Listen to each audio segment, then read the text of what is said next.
दुनिया के अंदर किसी भी चुनौती का सामना अगर करना हो तो दुनिया आशा भरी निगाहों से भारत की ओर देखता है, प्रधानमंत्री मोदी जी की ओर देखता है और मोदी जी के नेतृत्व में भारत की प्रतिष्ठा वैश्विक मंच पर बढ़ी है।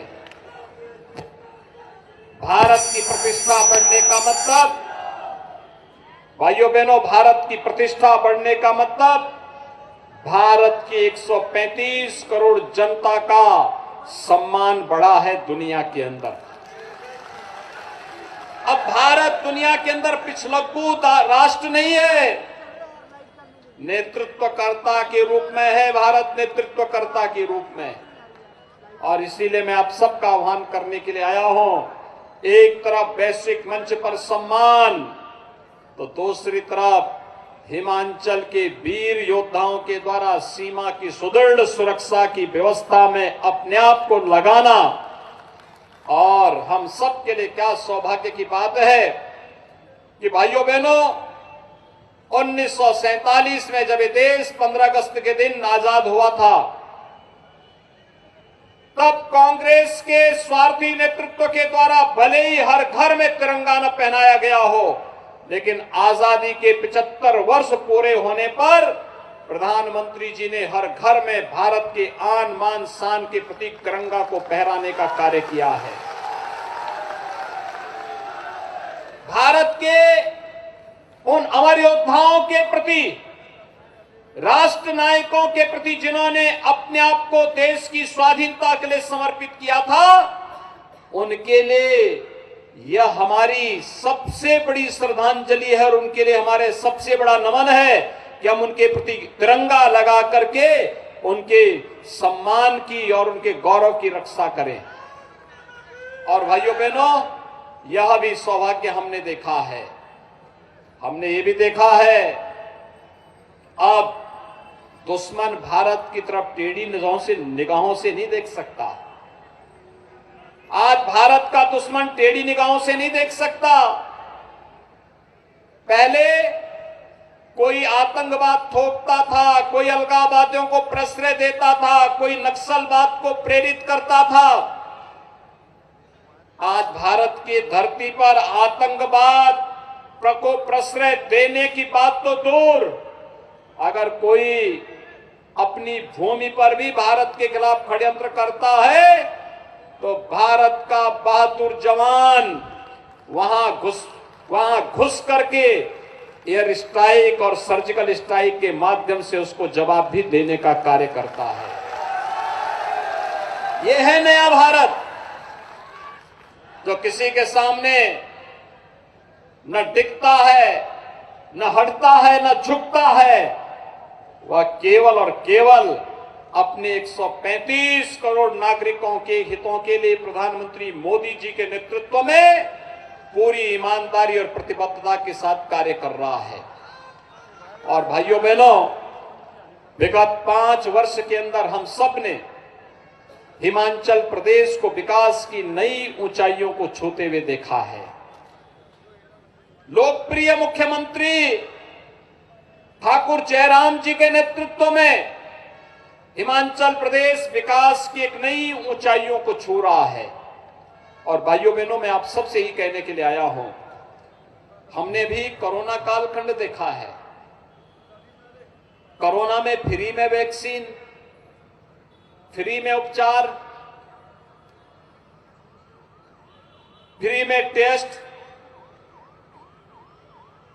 और देश के अंदर 80 करोड़ गरीबों को फ्री में राशन की सुविधा का लाभ भी प्रधानमंत्री मोदी जी दिलाए।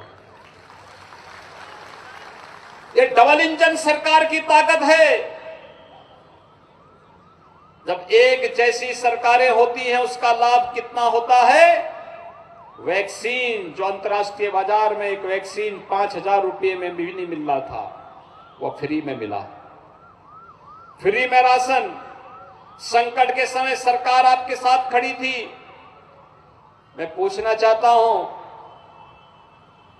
कांग्रेस की सरकार होती और कोरोना आ गया होता, क्या फ्री में टेस्ट हो पाता?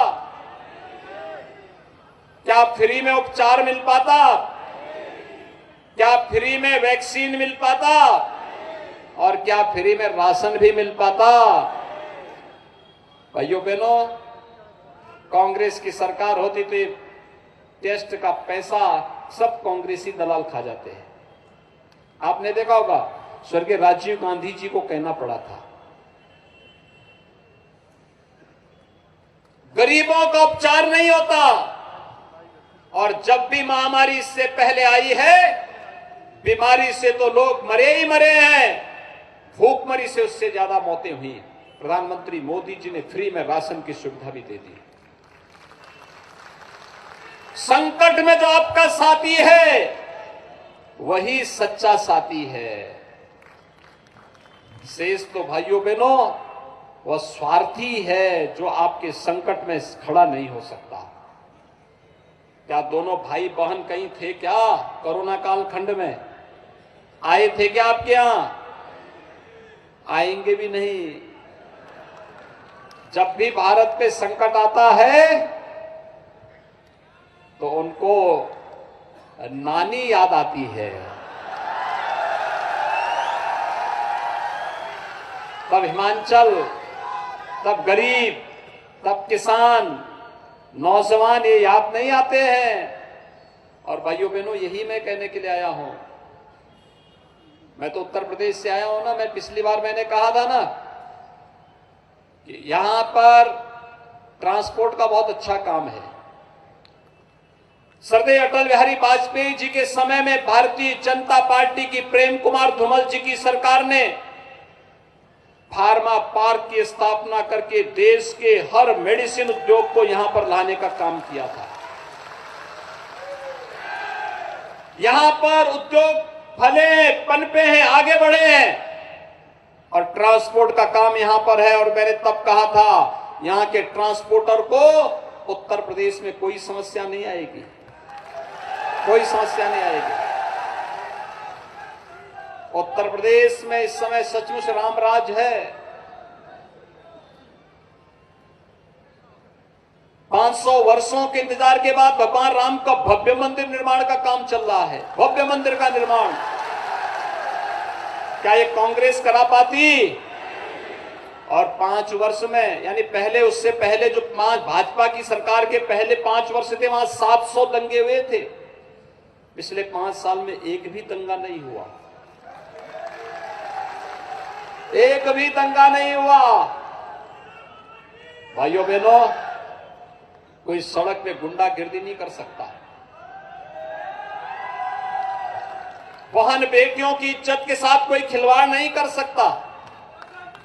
और आपने देखा होगा कांग्रेस सरकार उत्तर प्रदेश के एक माफिया को ला करके उसकी सेवा कर रही थी, हम उसको फिर घसीट करके लेके चले गए।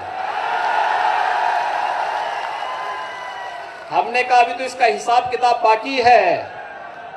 और भाइयों बहनों, उत्तर प्रदेश के अंदर गुंडा राज समाप्त, माफिया राज समाप्त, संगठित अपराध समाप्त, विकास की एक नई ऊंचाइयों की ओर बढ़ते हुए उत्तर प्रदेश आगे बढ़ रहा है। और यही डबल इंजन सरकार के द्वारा